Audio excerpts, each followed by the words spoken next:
시장이 끝나갈 무렵의 공기는 언제나 독특했다. 생선 비린내와 파 냄새, 그리고 하루 종일 밟힌 아스팔트에서 올라오는 먼지 냄새가 뒤섞인 그 공기를 나는, 순자는 이제 25년째 들이마시고 있었다. 반찬 술의 바퀴가 삐걱거리는 소리도, 발바닥이 저리도록 아픈 것도 이젠 익숙했다. 아니, 익숙하다고 믿고 있었다. 오후 6시 반, 시장 골목 끝자락, 폐업한 지 2달째인 청춘 양복점 앞을 지나는데 발이 멈췄다. 이유는 모르겠다. 그냥 멈춰섰다. 수레를 내려놓고 먼지 쌓인 쇼윈도를 물끄러미 바라봤다. 마네킹의 어깨에 거미줄이 쳐져 있었다. 산 너머 남촌에는 누가 살길래. 무심코 흘러나온 노래였다. 엄마가 즐겨 부르던 옛날 가요.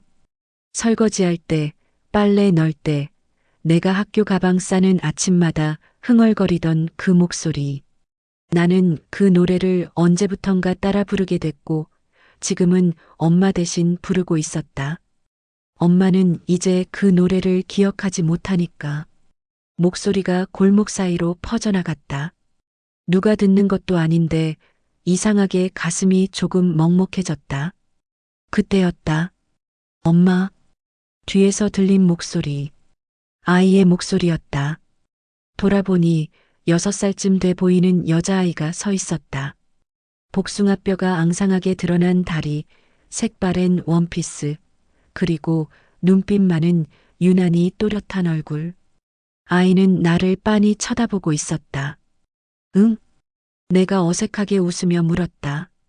아줌마, 방금 노래 우리 엄마 목소리 같았어요. 심장이 쿵 내려앉는 기분이었다. 아이는 그대로 서서 눈을 깜빡이지도 않고 나를 바라봤다. 바람이 불어 아이의 머리카락이 흩날렸지만 아이는 움직이지 않았다.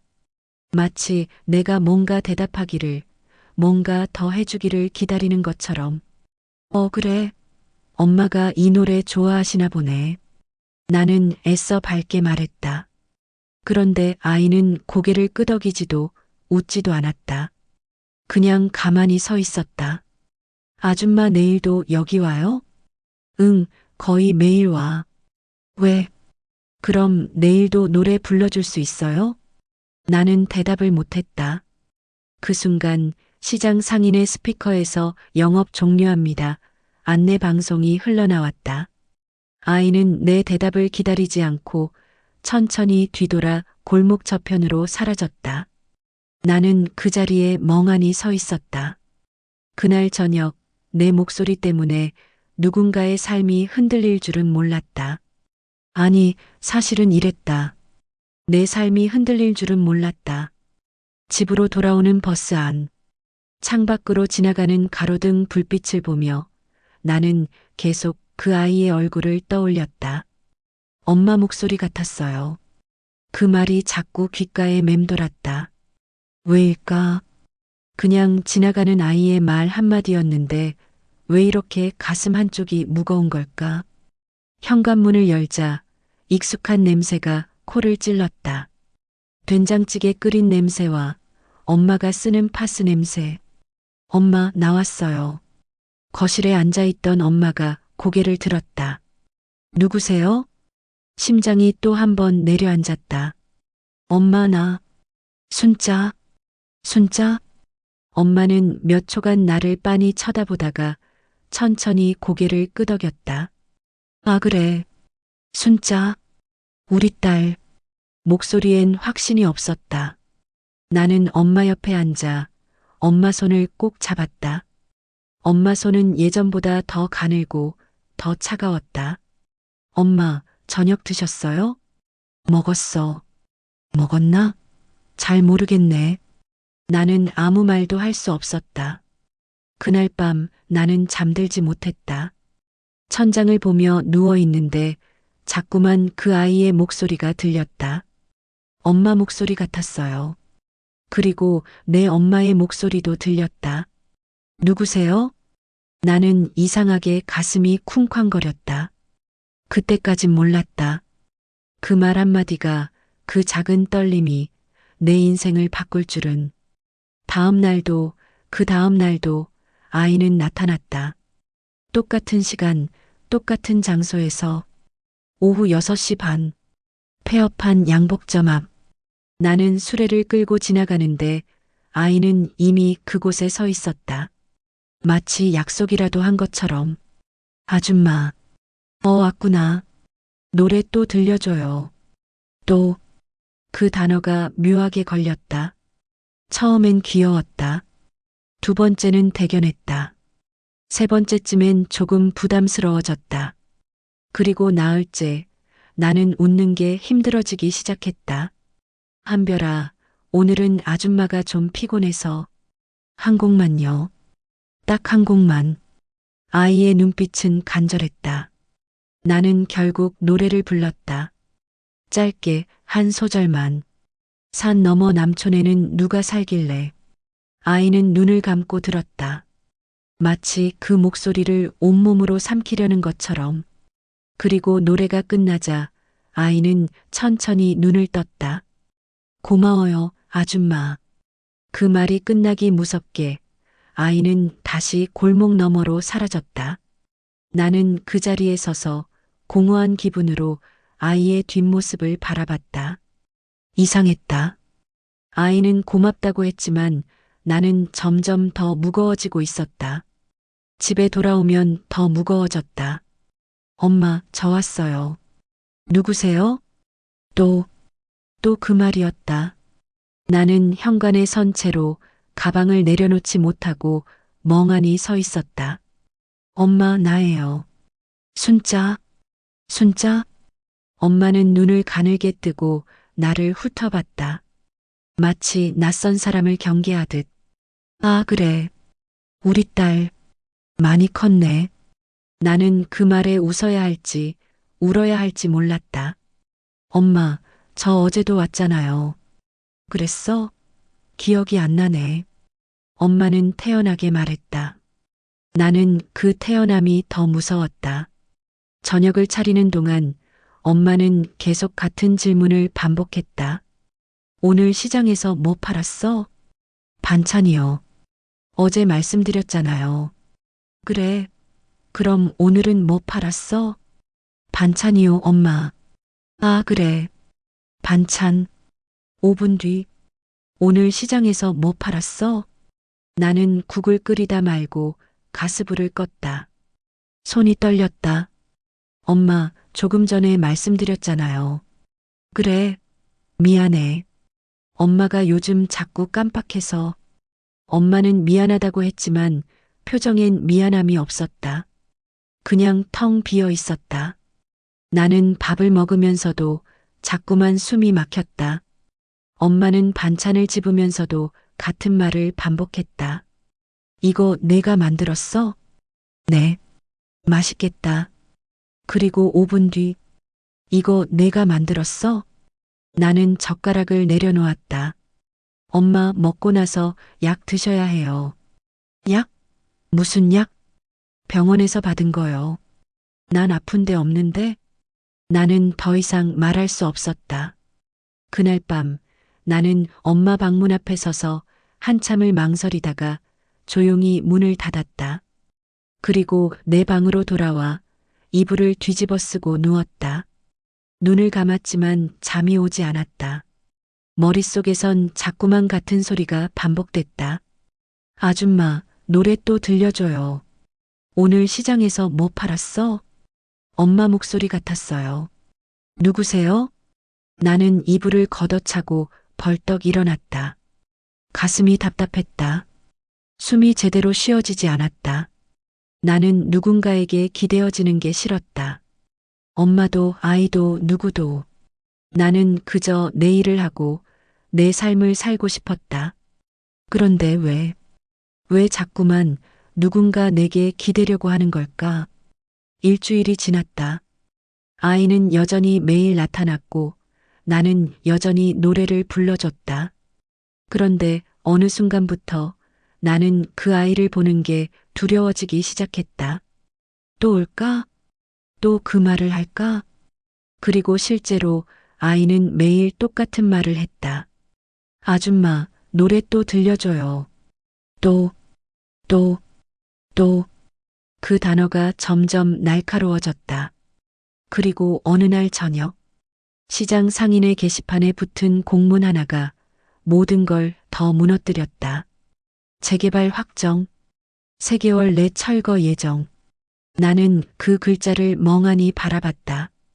옆에 서 있던 생선가게 아주머니가 한숨을 쉬었다. 순자야, 우리 이제 어디 가서 장사해야 하나? 나는 대답하지 못했다. 그날도 아이는 나타났다. 아줌마, 노래 또 들려줘요. 나는 처음으로 고개를 저었다.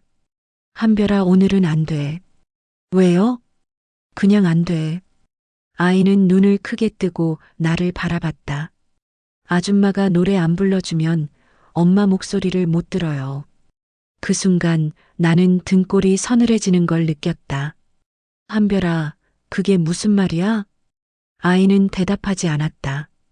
그냥 고개를 숙이고 천천히 뒤돌아섰다. 그날 밤 나는 집에 돌아와 방문을 잠갔다. 그리고 이불 속에 파묻혀 숨죽여 울었다. 나는 알 수 없었다.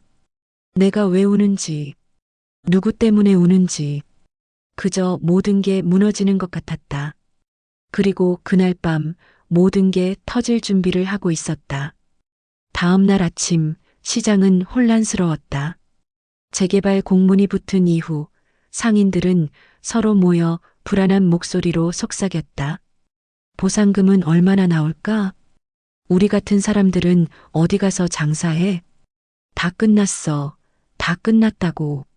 나는 그 목소리들 사이를 지나 수레를 끌고 제자리로 향했다.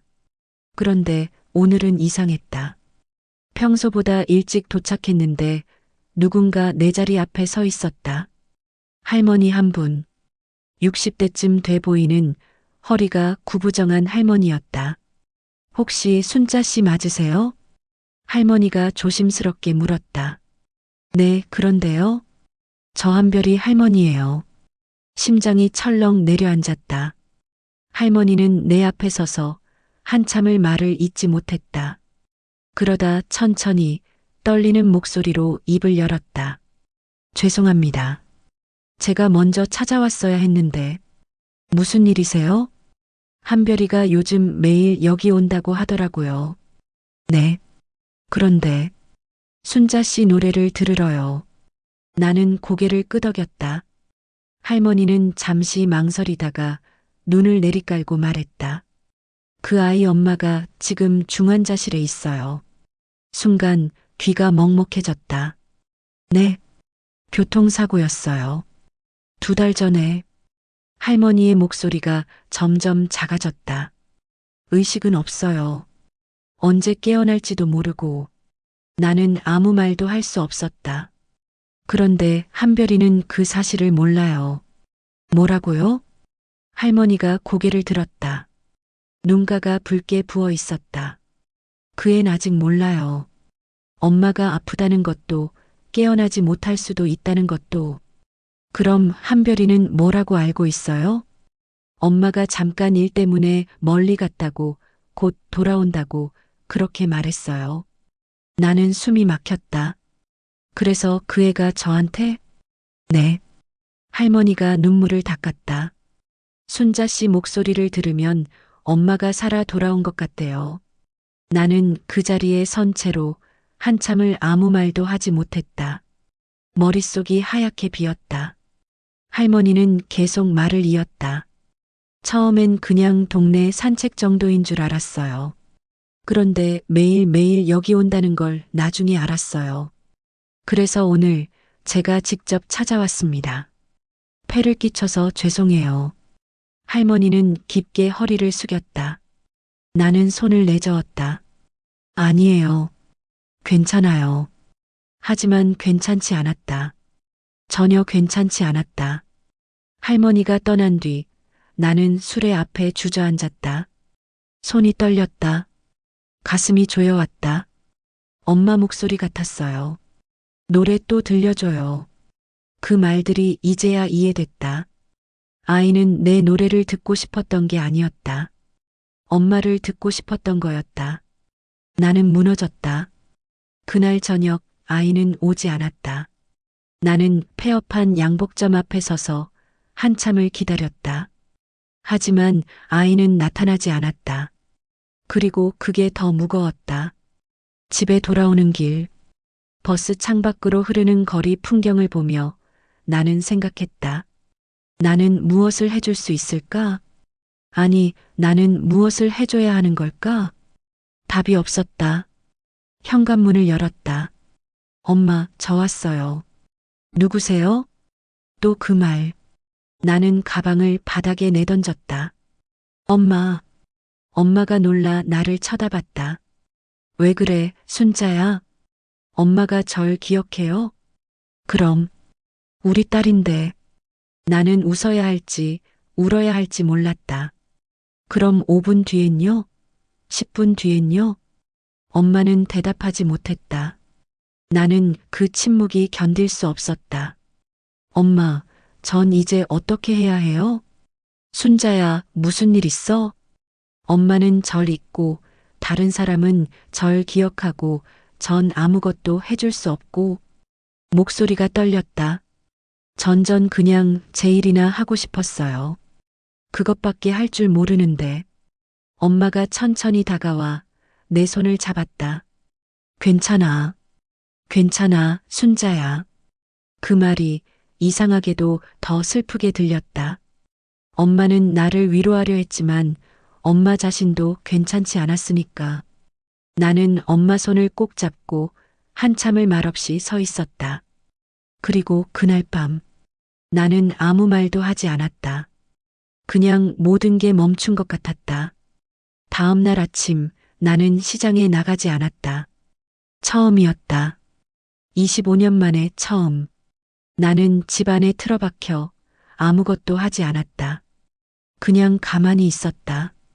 창밖으론 햇빛이 쏟아졌지만 내 안은 깜깜했다. 나는 대체 누구를 위해 사는 걸까? 그 질문이 머릿속을 떠나지 않았다. 사흘째 나는 시장에 나가지 않았다. 방 안에 앉아 창밖만 바라봤다. 햇빛이 들어왔다 사라지고 다시 어두워지고 또 밝아졌다. 시간은 흘렀지만 나는 멈춰 있었다. 엄마는 가끔 문을 두드렸다. 순자야, 밥 먹어라. 괜찮아요. 아프니? 아니요. 그냥 좀 쉬고 싶어요. 엄마는 더 이상 묻지 않았다.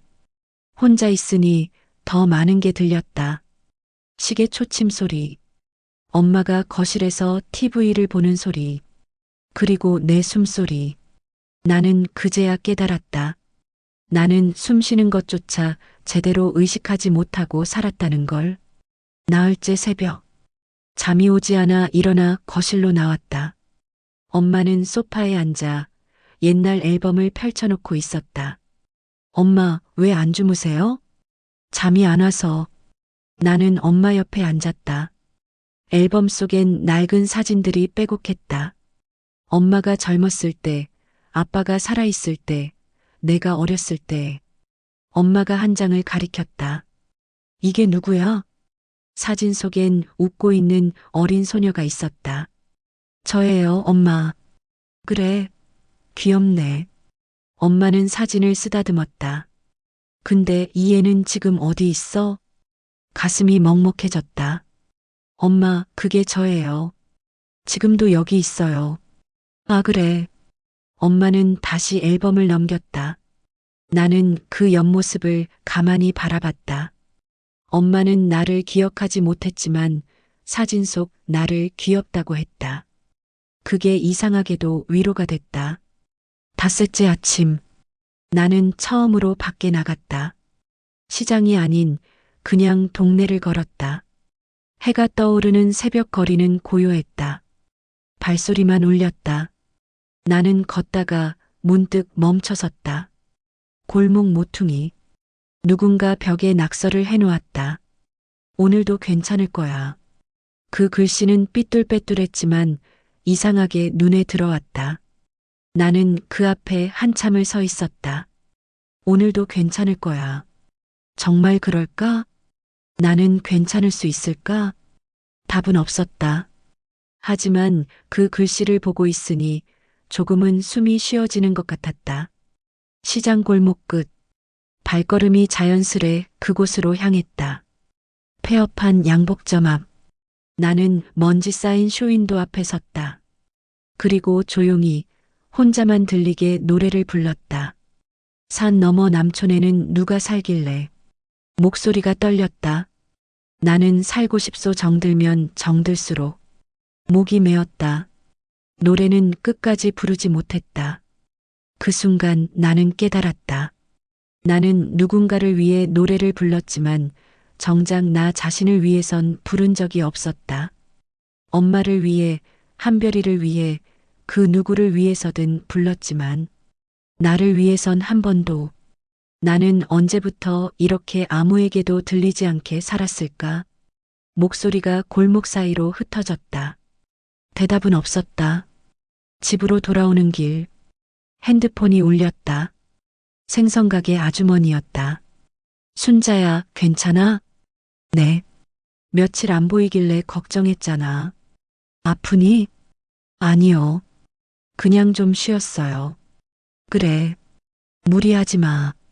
시장도 이제 얼마 안 남았잖아. 네. 전화를 끊고 나는 한참을 멍하니 서 있었다. 시장도 이제 얼마 안 남았다. 그 말이 자꾸 맴돌았다. 그렇다면 나도 이제 얼마 안 남은 걸까? 아니, 나는 이미 끝난 걸까? 그날 저녁, 나는 엄마와 함께 저녁을 먹었다. 순자야, 요즘 왜 이래? 얼굴이 안 좋아. 괜찮아요, 엄마. 괜찮은 게 어딨어. 다 얼굴에 써 있는데. 나는 숟가락을 내려놓았다. 엄마, 응? 전 엄마한테 좋은 딸이었나요? 엄마가 웃었다. 무슨 소리야? 넌 최고의 딸이지. 하지만 전 엄마한테 아무것도 해준 게 없어요. 그게 무슨 말이야? 엄마가 내 손을 잡았다. 넌 그냥 있어주는 것만으로도 충분해. 그 말이 가슴에 꽂혔다. 그냥 있어주는 것만으로도 충분해. 나는 누군가에게 그런 사람이었을까? 한별이에겐? 엄마에겐? 그리고 나 자신에겐? 그날 밤, 나는 오랜만에 거울을 봤다. 거울 속 내 얼굴은 낯설었다. 언제부터 이렇게 지쳐 보였을까? 언제부터 이렇게 텅 빈 눈을 하고 있었을까? 나는 거울 속 나를 한참 바라보다가 천천히 입을 열었다. 순자야, 고생 많았어. 목소리가 떨렸다. 이제 좀 쉬어도 돼. 눈물이 흘렀다. 나는 처음으로 나를 위로했다. 그리고 그 순간 조금은 괜찮아지는 것 같았다. 완전히는 아니었지만 조금은. 그리고 그걸로 충분했다. 다음 날 아침, 나는 다시 시장으로 향했다. 수레를 끌고 익숙한 골목을 걸었다. 아직 마음이 완전히 정리된 건 아니었다. 하지만 이제는 알았다. 나는 누군가를 위해 살기 전에 나를 위해 살아야 한다는 걸. 그래, 이제는 내 몫의 삶을 살아야겠다. 시장 마지막 영업일. 공지가 붙은 지 한 달이 지났고 이제 정말 마지막 날이 왔다. 상인들은 각자의 물건을 정리하고 수레를 밀고 마지막 인사를 나눴다. 그동안 고생 많으셨어요. 또 어디선가 보겠지. 건강하세요. 목소리들은 담담했지만 그 속엔 긴 세월의 무게가 담겨 있었다. 나는 내 자리 앞에 서서 빈 좌판을 물끄러미 바라봤다. 25년. 이곳에서 25년을 보냈다. 그리고 이제 끝이었다. 해가 저물어 갔다. 오후 6시 반. 나는 습관처럼 폐업한 양복점 앞으로 걸음을 옮겼다. 그리고 그곳에서 한별이가 서 있었다. 한별아. 아이는 고개를 들었다. 예전과 달리 눈빛이 조금 달라져 있었다. 아줌마, 오늘은 할머니 안 오셨어? 할머니는 저쪽에 계세요. 아이가 골목 저편을 가리켰다. 할머니는 멀리서 우리를 바라보고 있었다. 나는 천천히 아이에게 다가갔다. 한별아, 오늘이 시장 마지막 날이야. 알아요. 그래서 오늘은 진짜 마지막으로 노래를 불러줄게. 아이는 고개를 끄덕였다. 나는 무릎을 굽혀 아이와 눈높이를 맞췄다. 그리고 조용히 천천히 노래를 불렀다. 산 너머 남촌에는 누가 살길래. 목소리가 골목 사이로 퍼져나갔다. 나는 살고 싶소 정들면 정들수록. 아이는 눈을 감고 들었다. 바람이 불었고 아이의 머리카락이 흩날렸다. 꽃 같은 세월이 물같이 흐르는데 나는 끝까지 불렀다. 처음으로 끝까지. 노래가 끝나자 아이는 천천히 눈을 떴다. 고마워요, 아줌마. 천만에. 아이는 잠시 망설이다가 주머니에서 작은 종이를 꺼냈다. 이거 엄마가 쓴 편지예요. 편지? 할머니가 줬어요. 엄마가 저한테 쓴 거래요. 아이는 종이를 펼쳤다. 글씨는 삐뚤빼뚤했지만 또렷했다. 한별아, 엄마는 지금 조금 멀리 갔어. 하지만 항상 너를 생각하고 있어. 내가 노래를 좋아한다는 거 엄마는 알아. 그러니까 슬플 땐 노래를 들어. 누가 불러주는 노래도 좋고 내가 직접 부르는 것도 좋아. 그러면 엄마가 들을 수 있을 거야. 사랑해, 우리 한별이. 아이는 편지를 다 읽고 조용히 접었다. 그리고 나를 올려다봤다. 아줌마 노래 들으면 엄마 목소리가 들려요. 근데 이제 알았어요. 그게 엄마가 아니라는 거. 나는 가슴이 먹먹해졌다. 하지만 괜찮아요. 아이가 작게 웃었다. 아줌마 목소리도 좋으니까. 나는 더 이상 참을 수 없었다. 아이를 꼭 안아줬다. 아이는 내 품에서 작게 흐느꼈다. 나도 울었다. 우리는 그렇게 한참을 그 자리에 있었다. 해가 완전히 졌다. 시장 상인들이 하나둘 떠나기 시작했다. 나도 수레를 끌고 마지막으로 골목을 걸었다. 그때 뒤에서 목소리가 들렸다. 순자 씨. 돌아보니 생선가게 아주머니와 떡집 할머니, 그리고 몇몇 상인들이 서 있었다. 뭐 하는 거예요? 그냥 가게. 마지막인데 인사도 없이? 나는 웃었다. 인사 어떻게 해요? 그냥 하면 되지. 우리는 그렇게 시장 한가운데 모여섰다. 고생 많으셨어요. 덕분에 버텼습니다. 다들 건강하세요. 또 보자고요. 어디선가. 말은 짧았지만 그 안엔 긴 세월이 담겨 있었다. 집으로 돌아오는 길. 버스 안에서 나는 창밖을 바라봤다. 거리의 불빛들이 흐릿하게 지나갔다. 그리고 문득 생각했다. 나는 지금까지 누구를 위해 살았을까? 엄마를 위해? 한별이를 위해? 아니면 그저 살기 위해? 답은 여전히 명확하지 않았다. 하지만 이제는 알았다. 그게 꼭 명확할 필요는 없다는 걸. 현관문을 열었다. 엄마, 저 왔어요. 엄마는 거실에 앉아 있었다. 왔구나. 오늘은 나를 알아봤다. 순자야, 밥 먹었어? 아직이요. 그럼 같이 먹자. 우리는 식탁에 마주 앉았다. 국을 끓이는 동안 엄마가 물었다. 오늘 시장 마지막 날이었지? 네. 기분이 어때? 나는 잠시 생각하다가 대답했다. 슬프면서도 후련해요.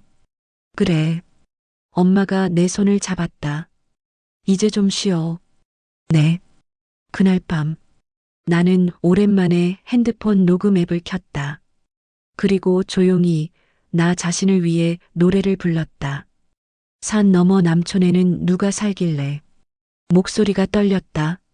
나는 살고 싶소 정들면 정들수록. 하지만 멈추지 않았다.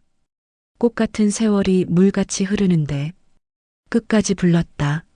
녹음을 멈추고 재생 버튼을 눌렀다. 스피커에서 내 목소리가 흘러나왔다. 이상했다. 내 목소리인데 낯설었다. 하지만 동시에 익숙했다. 이 목소리는 25년 동안 시장에서 울려 퍼진 목소리였고, 엄마를 위해 불렀던 목소리였고, 한별이를 위로했던 목소리였고, 그리고 이제는 나를 위한 목소리였다. 다음 날부터 나는 매일 밤 나를 위해 노래를 불렀다. 한 소절만, 짧게, 그리고 그걸 녹음해서 다음 날 아침 들었다. 그것만으로도 조금씩 괜찮아졌다. 시장은 사라졌지만 나는 여전히 여기 있었다. 엄마는 여전히 나를 잊었다 기억했다를 반복했지만 나는 여전히 엄마 곁에 있었다. 한별이는 이제 만나지 않지만 그 아이도 어디선가 잘 자라고 있을 거라 믿었다. 그리고 나는 이제 조금씩 나를 찾아가고 있었다. 몇 달 뒤 우연히 옛 시장 골목을 지나게 됐다. 이미 철거가 시작돼 있었다. 건물들은 부서지고 골목은 먼지투성이었다. 나는 그 앞에 서서 한참을 바라봤다. 그리고 조용히 혼자만 들리게 노래를 불렀다. 산 너머 남촌에는 누가 살길래. 바람이 불었다. 먼지가 날렸다. 그리고 그 한 소절이 폐허가 된 시장 위로 퍼져나갔다. 나는 그제야 깨달았다. 노래는 누군가를 위로하기 위한 것이 아니었다. 노래는 내가 내 자신에게 들려주는 것이었다. 너는 여전히 여기 있어. 너는 아직 살아있어. 그리고 그것만으로도 충분해. 그 한 소절이 오늘만큼은 나를 살렸다. 그리고 이제 나는 진심으로 말할 수 있었다. 이젠 괜찮다.